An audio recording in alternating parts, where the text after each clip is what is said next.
Hello friends, welcome to my YouTube channel. तो आज हम बात करने वाले हैं कि फाइनेंस मॉडुलस होता क्या है। तो फाइनेंस मॉडुलस को समझने के लिए हमने एक क्वेश्चन की हेल्प लेंगे। तो जैसे कि आप देख सकते हैं कि यहाँ पे एक क्वेश्चन है जिसकी सहायता से हम फाइनेंस मॉडुलस को समझेंगे। तो सबसे पहले बात आ जाती है कि फाइनेंस मॉडुलस होता क्या है। तो जैसा कि आप देख सकते हैं, फाइनेंस मॉडुलस जो होता है वो क्या होता है, वो एक एग्रीगेट की प्रॉपर्टी है जो ये बताता है कि उस एग्रीगेट सैंपल में जो मैक्सिमम नंबर ऑफ एग्रीगेट है वो फाइन है या फिर कोर्स है, यानी कि उस एग्रीगेट के सैंपल में मैक्सिमम नंबर ऑफ एग्रीगेट जो है उनका साइज क्या है।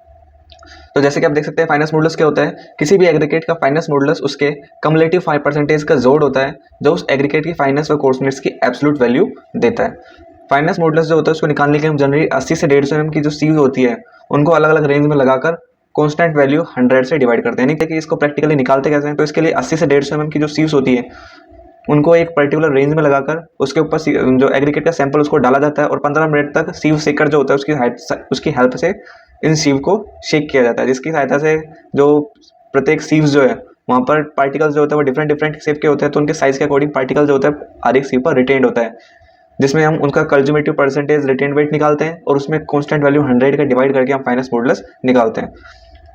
तो क्वेश्चन को सोल्व करने से पहले एक बात आ जाती है कि अगर फाइनेंस मॉडुलस जो होता है वो ज़्यादा आ रहा है, यानी कि उसकी वैल्यू ज़्यादा है, तो ये बताता है कि उस एग्रीगेट सैंपल की जो ग्रेडिंग है वो है कोर्स ग्रेडिंग है, यानी कि उसमें मैक्सिमम पार्टिकल्स जो है वो कोर्सेज है। और अगर फाइनेंस मॉडुलस की वैल्यू कम आ रही है तो ये बताता है उस पर्टिकुलर जो एग्रीगेट सैंपल की ग्रेडिंग है वो फाइन ग्रेडिंग है। तो ये बात हो गई फाइनेंस मॉडुलस की। अब बात कर लेते हैं हमारे क्वेश्चन के बारे में। तो जैसे कि आप देख सकते हैं, ये हमारा क्वेश्चन था जिसमें हमें सीव्स दे रखी थी और उस पर रिटेन वेट दे रखा था। जैसे कि 80 mm पे हो रहा है 20 ग्राम वेट रिटेन, 40 mm पर हो रहा है 40 mm की सीव पर हो रहा है 40 ग्राम वेट रिटेन, ऐसे ही 150 माइक्रोन की सीव जो उस पर हो रहा है 15 ग्राम वेट रिटेन। तो इसको ये जो टेबल थी उसको हमने सिंपली दूसरे स्लाइड पर ऐड कर दिया और साथ साथ यहाँ पे हमने दो नए कॉलम बनाए। एक कॉलम है retained weight percentage retained weight और दूसरा वो क्या है, कंज्यूमेटिव परसेंटेज वेट। सबसे पहले बात आ जाती है, तो ये वाला तो हमने क्वेश्चन से लिया था और इसका टोटल अगर हम करेंगे यानी कि टोटल जो रिटेन हुआ है डिफरेंट डिफरेंट सीव पे वो कितना आ रहा है 200 ग्राम। अब बात आ जाती है कि परसेंटेज रिटेन वेट, इसको कैसे निकालते हैं। इसको निकालने के लिए हम सिंपली जो है परसेंटेज रिटेन वेट ये होता क्या है, यानी कि प्रत्येक जो सीव है उस पर टोटल एग्रीगेट सैंपल का कितना परसेंट वेट रिटेन हो रहा है। जैसे कि मान लीजिए 80 mm की सीव है, उस पर परसेंटेज रिटेन वेट कितना है, तो 80 mm पर रिटेन कितना हो रहा है 20 ग्राम। टोटल एग्रीगेट सैंपल कितना है 200, इसको परसेंटेज में गुना करने परसेंटेज बदलने के लिए 100 से गुना कर देंगे। तो यहाँ पर अपने पास 80 mm की सीव पर जो परसेंटेज रिटेन वेट निकल के आ जाएगा वो कितना आ जाएगा 10%। तो सोल्व करने पर ऐसे ही अगर 40 mm की सीव पर बात करें तो 40 mm की सीव पर रिटेन कितना हो रहा है 40 ग्राम। टोटल एग्रीगेट सैंपल कितना है 200, टोटल रिटेन जो हो रहा है, और इसको परसेंटेज में बदलने के लिए 100 से गुना कर देंगे। तो परसेंटेज रिटेन वेट 40 mm की सीव के लिए आ जाएगा 20%। ऐसे ही बात करें 20 mm सीव के लिए तो 20 mm की सीव पर रिटेन कितना हो रहा है 15 ग्राम। टोटल रिटेन वेट कितना है 200 और परसेंटेज में बदलने के लिए 100 से सिंपली मल्टीप्लाई कर देंगे। तो हमारे पास परसेंटेज रिटेन वेट 20 mm की सीव के लिए कितना आ जाएगा 7.5%। ऐसे ही सबों के लिए निकाल लेंगे। ऐसे ही बस 150 माइक्रोन की सीव के लिए तो इस पर रिटेन वेट कितना हो रहा है 15 ग्राम। टोटल रिटेन वेट कितना है 200 और परसेंटेज से बदलने के लिए सिंपली 100 से मल्टीप्लाई कर देंगे। तो 150 माइक्रोन की जो सीव है उस पर परसेंटेज रिटेन वेट कितना हो जाएगा 7.5%।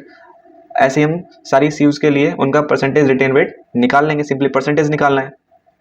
उसके बाद नेक्स्ट बात आ जाएगी कंज्यूमेटिव परसेंटेज रिटेन वेट। तो इसको कैसे निकालना है, ये क्या होता है, यानी कि उस सीव और उससे ऊपर वाली सीव उस पर कितना वेट जो हो रहा है वो रिटेन हो रहा है। तो सबसे पहले बात कर लेते हैं 80 ग्राम की सीव, तो इस पर रिटेन वेट कितना हो रहा है 10%, इससे ऊपर तो कहीं है ही नहीं, तो इसका परसेंटेज कम्युलेटिव वेट कितना हो जाएगा 10। ऐसे ही बात करें 40 mm की सीव के लिए तो 40 mm की सीव पर रिटेन वेट कितना है 20 और इससे ऊपर वाले पे कितना हो रहा है 10, यानी कि सिंपली हमें तो टोटल कितना हो जाएगा 30। यानी कि इसमें सिंपली हमें क्या करना है कि जो भी सीव है जिस भी सीव के लिए हमें निकालना है वो और उससे ऊपर वाले सबों का टोटल करना है। जैसे कि मान लीजिए 40 mm के लिए निकालना है तो 40 mm पे 20 और उससे ऊपर कितना है 10, तो इसको टोटल कर देंगे तो कितना जाएगा 30।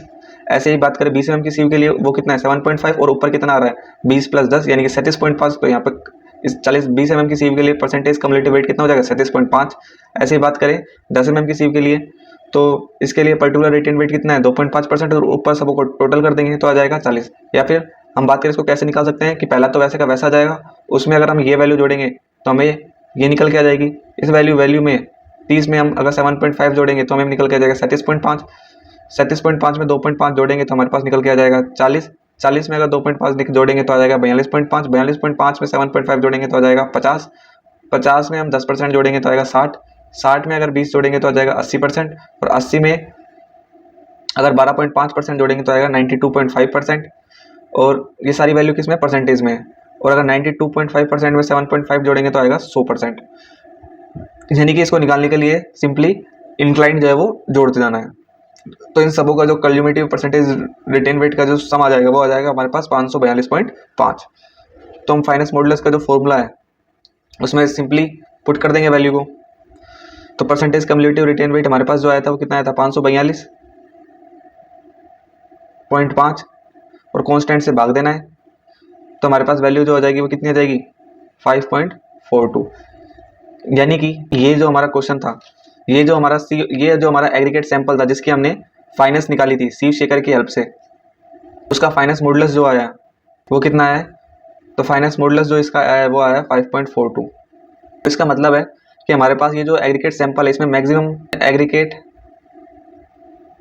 साइज रेंज, तो एग्रीगेट साइज रेंज क्या हो जाएगी, एग्रीगेट साइज हो जाएगी नीचे से ऊपर की तरफ चलेंगे हम 1 2 3 4 5 और 5 से थोड़ा सा ज़्यादा आ रहा है, यानी कि इसमें मैक्सिमम जो पार्टिकल साइज है वो कितने से कितने के बीच में हो जाएंगे, वो हो जाएंगे 4.75 mm से 2.36 mm। साइज की रेंज होगी वो कितनी होगी 4.75 से 2.36। यानी कि फाइनेंस मॉडुलस को निकालने के बाद हम नीचे से ऊपर की तरफ चलेंगे तो हमारा जो रेंज आ रही है उसके अकॉर्डिंग हम देख लेंगे कि ये जो रेंज है इसमें हमारा पार्टिकल साइज जो है वो वेरी करेगा, यानी कि मैक्सिमम इस जो सैंपल है इसमें मैक्सिमम साइज जो होगा वो 4.75 से 2.36 के mm के बीच में होगा। तो आई होप गाइस आपको फाइनेंस मॉडुलस कैसे निकालते हैं ये समझ में आ गया होगा। समझ में आ गया तो प्लीज वीडियो को लाइक करो, चैनल को subscribe. Thanks for watching, thank you. कर दो यार, तुम्हारे पैसे थोड़ी ना कट रहे, कर दो।